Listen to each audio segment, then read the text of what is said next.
Hello. Okay, cool. So today I just wanted to present some research I've been doing, specifically that relates to ZK fraud proofs and how we're going to use that to shorten the withdrawal window for optimistic rollups. Quick overview of optimistic rollups. I don't think we need to go too in depth here. Leading L2 rollup mechanism used to scale blockchains, and the real key here is you have a withdrawal window and fraud proofs. Just to quickly go over fraud proof types, I think we started off with interactive fraud proofs in which two users need to play a bisection game to find the transaction. This is normally about 10 transactions you need to post on chain. Next, we moved on to non-interactive fraud proofs. Here, the bisection game was replaced with a single transaction. Normally, this requires a WASM or MIPS emulator that's on EVM. And what we think the next generation of fraud proofs are going to be are non-interactive ZK fraud proofs, which are effectively validity proofs. In this mechanism, the fraud proof is proving a single transaction in a ZK context.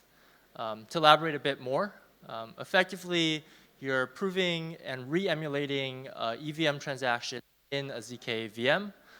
This is posted and then verified on the L1, where the proven state transition is compared against the on-state attestation. And if there's a fraud, if there's a dispute here, the traditional roll-up fraud proof mechanism rollback occurs. The real advantages of this are specifically it's a lot easier to build ZK fraud proofs than traditional fraud proofs. And this is mainly because you can take advantage of a ZK VM. In a ZK virtual machine, you can prove any arbitrary code such as Rust. You can take advantage of REVM, which is the Rust implementation of the EVM virtual machine, and by porting it directly onto the ZK VM, you generate a fraud proof that way. On the other hand, traditional fraud proofs have taken like 1 to 2 years. Arbitrum and Optimism don't really have live functioning fraud proofs yet. Using this mechanism, you can do the development in months instead of years.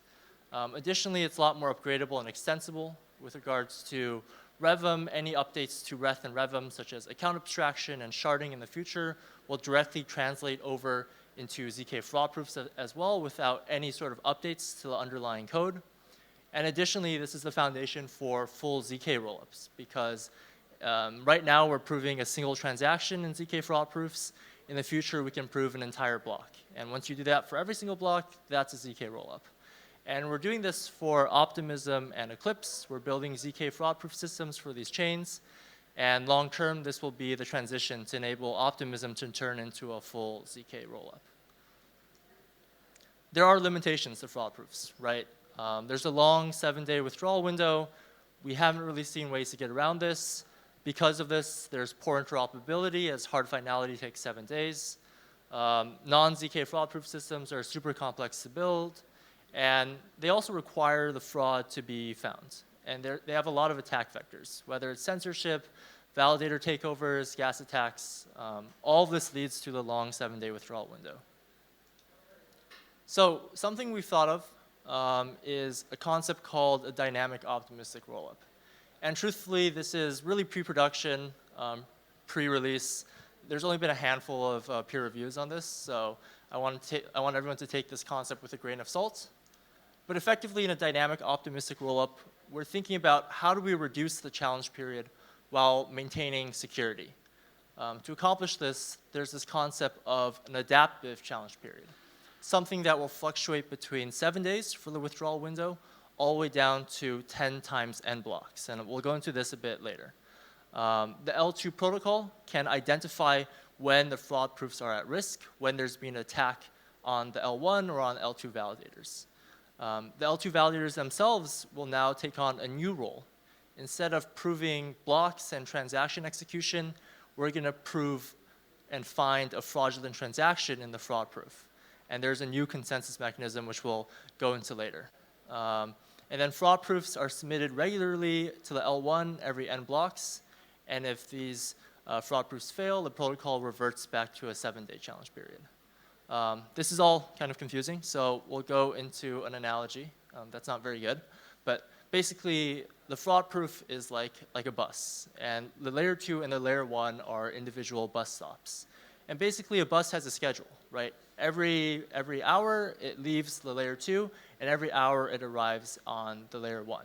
And in doing so, you basically have sampling that can be done of fraud proofs on the layer 1. So every hour you check, hey, did the fraud proof arrive? If it arrived, everything is going well. And then the layer 2 validators will basically submit and agree on a transaction to put in the fraud proof. And using this mechanism, validators can basically vote and find where is the fraud in the chain.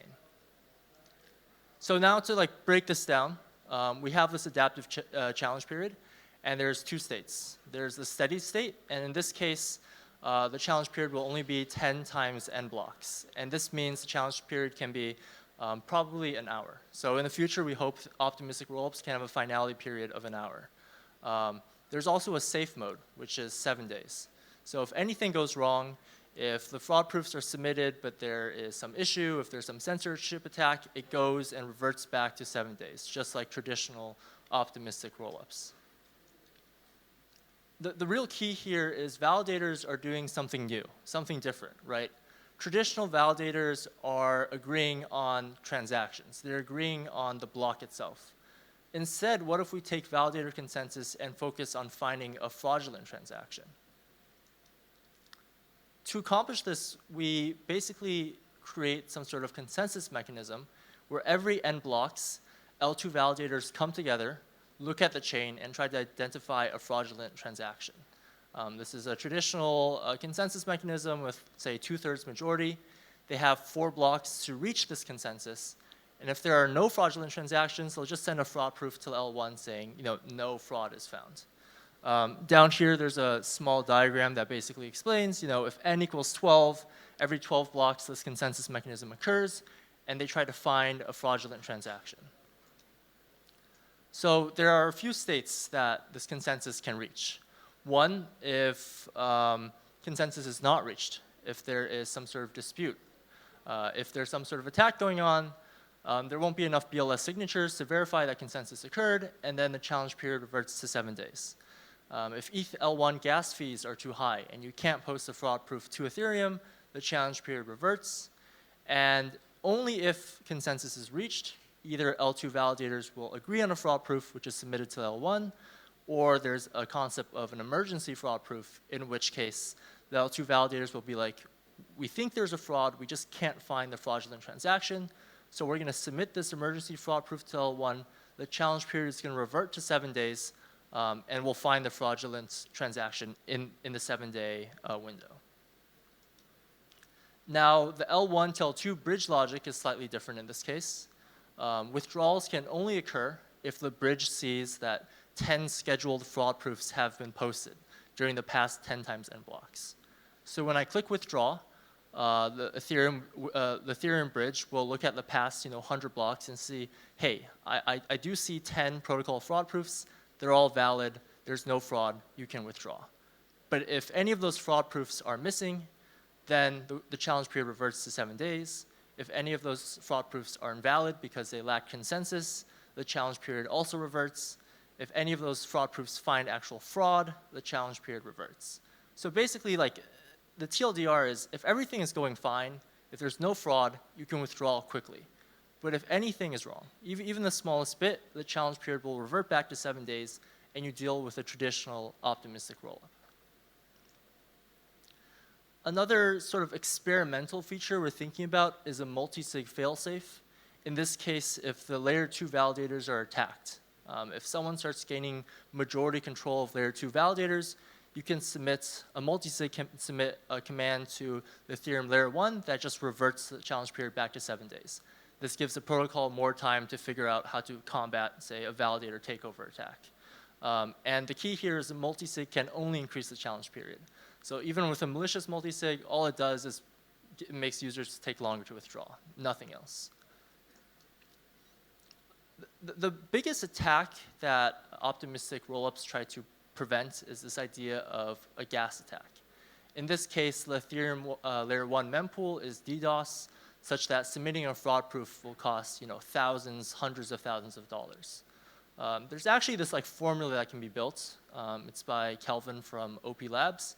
Effectively, you think about what's the TVL on your rollup, so what's the maximum value a hacker can extract, And by doing this basic equation, you can calculate how much, like what is the gas price Ethereum has to be so that it can be DDoSed. So we're going to introduce this concept of a bond. So the layer 2 protocol will put money up and say, if I need to submit a fraud proof and the gas prices on Ethereum are $1 million, I have $1,001,001 to submit that fraud proof so that it goes through. And this actually mitigates a lot of gas price attacks because it makes taking over the Ethereum mempool, it pushes it into like the billions or trillions of dollars. So now going over all the attack vectors, right? What are the attack vectors of optimistic rollups? The L1 getting DDoSed, so Ethereum mempool being filled up. This is fixed because the L1 to L2 bridge will not allow users to withdraw unless fraud proofs are submitted regularly. So if the mempool is being DDoSed and fraud proofs can't be sent over, the bridge will be like, I don't see any fraud proofs. The withdrawal window will stay the same.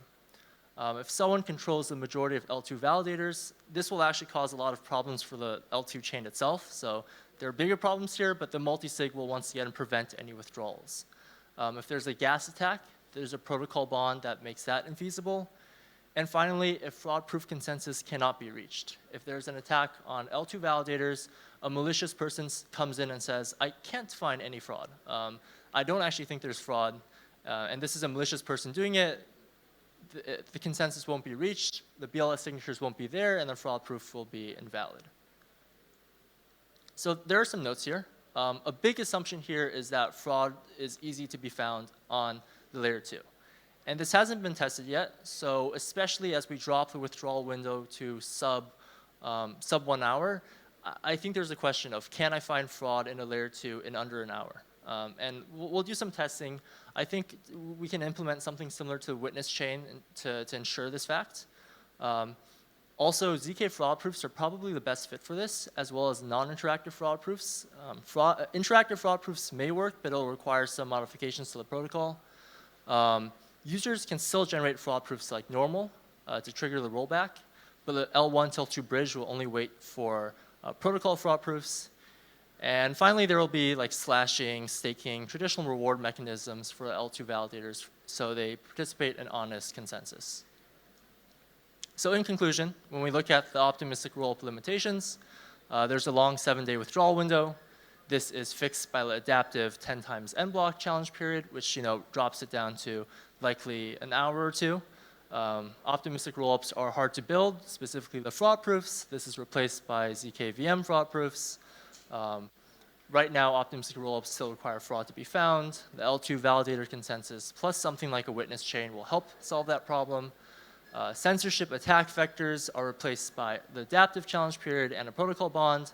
And finally, L1 validator set attacks are replaced by the bond plus a multisig. Cool. This is my Twitter, so if you have any questions or want to read through the paper, let me know. I work at RISC Zero and we do pretty cool stuff, so if you're interested in building on the app, feel free to.